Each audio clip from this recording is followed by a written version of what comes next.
wal'iyadu billah, tamu doa mencabut ya Allah Ta'ala yang namanya laknat daripada azab. Dan tamu doa Allah, mudah-mudahan 18 tahun yang lalu yang pernah membumi hanguskan manusia, Bumi Aceh 1,070 jiwa melayang, mudah-mudahan itu hanya sebatas ubat dan teguran daripada Allah Subhanahu wa Ta'ala. Dan ketikanya menjadi ubat, mudah-mudahan menjadi ubat bagi orang-orang yang tinggal dan selamat, dan kepada generasi-generasi yang tidak pernah merasakan bagaimana dahsyatnya bencana tersebut. Maka langkawan dia bersama sudah pasti banyak yang menjadi korban. Nah, yang meninggal inang, meninggal anak, meninggal urungsi, meninggal roda. Namun jangan sampai masa mengikis peristiwa itu sehingga tidak jadi pembelajaran kepada kita. Dalam ayat Allah Subhanahu wa Ta'ala menjelaskan, alam tara anna Allah yasjudu lahu man fis samawati wa man fil ardh. Adakah tidak dilihat oleh manusia yang bahwa Allah disembah oleh seluruh makhluk, penghuni-penghuni langit dan makhluk yang ada di bumi. Wasyamsu wal qamaru wan nujum. Allah juga disembah oleh matahari. Allah juga disujud oleh yang namanya bulan dan bintang. Wal jibalu wasyajaru wad dawab. Gunung, kemudian tumbuh-tumbuhan dan tanaman, wad dawab, binatang baik yang di laut ataupun di darat, mereka semua patuh taat kepada Allah Subhanahu wa Ta'ala. Namun pada kasus manusia oleh Allah juga, wa katsirun minan nas wa katsirun haqqa alaihil adab. Manusia banyak yang bertaat, yang takwa, wa katsirun haqqa alaihil adab, juga tidak sedikit mereka yang pantas diberikan adab kepada Allah Subhanahu wa Ta'ala. Berarti ayatnya Allah ingin menjelaskan, ingin lupukah bagadanya, hai manusia, makhluk lon yang kalada, makhluk tak kelon, yang na potensi maksiat datang tiba kada manusia, yang mendatangkan maksiat kepadamu tiba kada manusia. Langit lon, makhluk yang ada di langit, laut lon, makhluk yang ada laut, gunung lon, dan tumbuh-tumbuhan yang ada di gunung, kemudian binatang yang diciptakan baik yang ada di darat ataupun di lautan, mereka patuh taat kepada. Namun gada yang membuat maksiat dulu. Maka sedikit kita menggarisbawahi teguran Allah Ta'ala kah 18 tahun yang lalu, ataupun adab menyadap wal'iyadu billah, karena sebuah tempat yang diadab tidak akan Allah berikan berkat padanya. Dicabut sepertinya daerah Babilonia, tempat terjadinya kaum Sodom, kami cabut berkat Allah, lakukan memang laknat dan adab. Mudah-mudahan kita berdoa dengan ada acara seperti ini, ya Allah, bumi kami yang pernah Engkau hancurkan ya Allah, dan itu merupakan bumimu, baiknya berstatus adab dan laknat. Wajib berstatuslah ya Allah, yang sebagai bentuk ubat kamu, netegur kamu. Dari segi mana kita bisa menganggap itu teguran? Mudah-mudahan itu teguran. Dari segi hubungan yang tidak harmonis antara manusia dan makhluk Tuhan yang bernama lautan. Nyai laut, tip orang kedai kami jangkut, tip orang tajur rezeki Allah Subhanahu wa Ta'ala. Setelah rezeki itu kita dapati di laut, kemana kita bawa? Adakah tenaga daripada hasil makan ikan tersebut kita gunakan untuk maksiat? Adakah harta yang kita gunakan daripada menjual ikan yang ada di lautan untuk maksiat? Kemudian orang petani, naga kecoh sekalinya untuk mati atau berdoa kepada Allah Subhanahu wa Ta'ala. Kalau dia gunakan untuk kemaksiatan, maka disitulah terletak ketidakharmonisan hubungan manusia dengan makhluk Tuhan yang lain. Ketika manusia kontra kait rivalitas dengan yang namanya makhluk Tuhan yang bernama lautkah, bumikah, gunungkah, airkah, apikah, apa yang terjadi? Ikut lillaut Allah Ta'ala. Rabbi atili an ughrika ala ibni Adam fa innahum ta'ima khairaka wa mana syukra. Ya Allah, nepi izin ke kamu ya Allah untuk kamu penenggelam manusia. Fa innahum ta'ima khairaka wa mana syukra. Mereka dengan mudah saja menikmati nikmat-Mu yang ada pada kami. Wa mana syukraka, namun mereka tidak tahu balas budi, imaktir dan ada syukur kepada doa Allah. Nyanda ujian gunung. Bagaimana dengan gunung? Rabbi atili an as'uka ala ibni Adam fa innahum ta'ima khairaka wa mana syukra.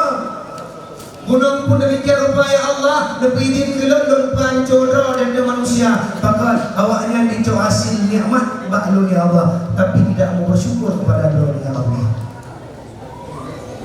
Berarti ketika hubungan makhluk Tuhan yang dengan manusia hana elok, hana harmonis, disitulah teguran Allah datang. Analoginya ataupun contohnya mudah. Dalam sebuah rumah tangga ada suami, ada istri. Suami lupa taat kepada Tuhan, istri taat kepada Allah Subhanahu wa Ta'ala. Ingat, rumah tersebut tidak akan diberkati oleh Allah Subhanahu wa Ta'ala. Bahkan sebab kontradiksi antara istri dan suami pada masalah taat kepada Allah. Lento maktir anak semayang kepada Tuhan. Lento anak semayang anak tuli kepada Allah Subhanahu wa Ta'ala. Oleh istri meminta rahmat ke rumahnya, oleh suami meminta laknat ke rumah. Han akan sinkron antara inang dan suami pada masalah keberkatan di rumahnya. Maka dalam hal yang itu, maaf cakap, sering terjadi kisruh di dalam rumah tangga. Efek apa? Efek han terjalur tentang taat kepada Allah Subhanahu wa Ta'ala. Maka umrohnya tepat 26 Desember 2022, 18 tahun yang lalu. Mudah-mudahan ubat yang Allah beri 18 tahun yang lalu bermantang mujarab, mantang na efek, bermantang bekerja, terlukis dalam pikiran, dalam kalbu kedanya untuk menjaga yang namanya alam dalam ruang lingkup bertaat kedanya kepada Allah. Bahkan sebab alam taat kepada Allah. Wa in min syai'in illa yusabbihu bihamdihi walakinna la tafqahu tasbihahum. Semuanya bertasbih kepada Allah Subhanahu wa Ta'ala. Mandung dituju ke Tuhan. Cuma bertanya ada doa kalian, bertanya ada doa baca kiban cara-cara ibadahnya makhluk Tuhan yang bernama Laut, bakai matawala bulan dan sebagainya. Namun kita bisa melihat daripada tanda-tandanya dari mana? Nyoi Laut. Tiap tahu-tahu aku kadang tidur pada pawang. Pawang laut. Kenapa ada istilah pawang laut? Berarti ada kemahiran daripada orang tersebut yang Allah berikan akibat berkawan dan membaca yang namanya bahasa laut. Tinggal terangkan wanita kepandang laut dari pawang, jika kemarin ke laut. Pergi ke laut, uranya berhijab kamu bakah. Badai rayu, bakar rayu, hukum pihak kerja. Maka pawang mengambil kesimpulan, hari ini kita tidak melaut. Pak kedua, pukul naik mari laut. Laut berbicara dengan bahasa yang tidak dipahami oleh semua manusia. Namun ketika kita sudah mau mengikat hubungan dekat, insya Allah Allah akan membuka yang namanya firasat dengan laut tersebut. Hingga na pawang udun, na pawang limu, na pawang ulu, bahkan mereka berkawan dekat dengan makhluk Tuhan itu sehingga Allah memberikan, membuka membuka sedikit yang namanya hubungan untuk saling akur antara manusia dan makhluk tersebut. Mudah-mudahan di keluarga-keluarga urung-urungnya, yang di keluarga besar, para pelaut dan para nelayan, tetap menjaga hubungan baiknya dengan laut dalam artian kata baik tuan ketika nak minta rezeki kita baik untuk melakukan sujud kepada Allah Subhanahu wa taala. Dan orang-orang yang menikmati hasil-hasil ikan yang dibawa pulang oleh nelayan, kalian juga jangan lupa untuk sujud kepada Allah Subhanahu wa taala sebagai bentuk kita menampakkan bahwa jasad kita, fisik kita bisa diatur oleh nyawa kita yang Allah berikan dengan yang namanya kalbu, iman dalam dada. Menyembah tujuh ke Tuhan hanya dilakukan, maka ingat tubuh Anda tidak mau patuh kepada iman dan kepada kalbu Anda. Tinggal kita coba hikmah baju bakal di sembahyang, karena yang bentuk merupakan penghambaan diri yang paling besar. Dari segi mana? Allah memerintahkan engkau sujud itu dengan fisikmu, dengan tubuh di sembahyang. Dituju dukungan tanah dengan lutut, dengan telapak tanganmu, dengan perut kaki anak jari-jari kakimu. Berarti yang sujud itu fisikmu. Berarti fisik Anda disuruh sujud, namun dia harus patuh kepada yang bernama iman di kalbu. Berarti hati katanya, nyawa katanya, jin kepada pemimpin supaya tubuhnya itu. Karena yang beriman kepada Allah adalah jiwa, ruh katanya. Maka menurut tubuh ayat yang ketujuh, ruh beriman kepada Tuhan, maka dirimu saja sudah membuat rivalitas terhadap Allah Subhanahu wa taala. Muslimin dan muslimah yang kamu muliakan, mudah-mudahan dosis obat yang Allah ajuk dapatlah dunia bertahan hingga kita tahu Allah Subhanahu wa taala. Dan lagi ya Allah, baik mendagur le kamu ya Allah, baik ubat le kamu ya Allah, kamu katib dengan ubatnya ya Allah. Karena kenapa? Karena ketika laut sudah terzalimi, bumi sudah terzalimi, mereka tadi mengadu kepada Tuhan. Ketika mereka mengadu, apa jawaban Allah Subhanahu wa taala? Da'uni wa khalqi. Da'uni wa khalqi. Baik kamu andolon dengan manusia. Ketika gunung ila kaiti untuk pancuro katanya. Ketika laut ila kaiti untuk ipuglam katanya. Ketika angin ila kaiti pada untuk dipursa katanya. Punakul Allah Ta'ala dengan kasih sayang dan rahmatnya, da'uni wa khalqi. Kalian jangan ikut campur antara diriku dengan hambaku bernama manusia. Hidungan sayang Allah. Lau khalaqtumuhum la rahimtumuhum.